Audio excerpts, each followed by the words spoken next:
Hey guys, welcome back to How to Fix. In this video, I'm going to show you how do I return my Nike order, right? So it's very easy. You can just go to the Nike mobile application or you can just visit the Nike website if you're using a browser or PC or laptop, whatever, right? So on the top left side corner, you will see this menu icon, right? The three lines, of course. So yeah, let me just click on it. Okay, so once you click on it, you will get this option of everything, right? So these are the main important drop downs. So once you go to the orders, so if I just click on the orders, it will show you here that whichever the product which I have purchased and received at my location, right? So you can just click there, right? Of course you will get this option. So once you click there, if that product is valid to return, then of course you can just return that product, right? And of course there are some terms and conditions that whether you want to return that product or not, right? If it is under 14 days or 15 days or 30 days, whatever the terms and condition, if you can comply that, then you can just return that product,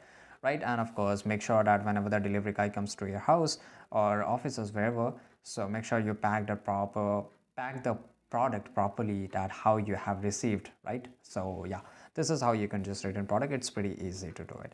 I hope you found this video very useful.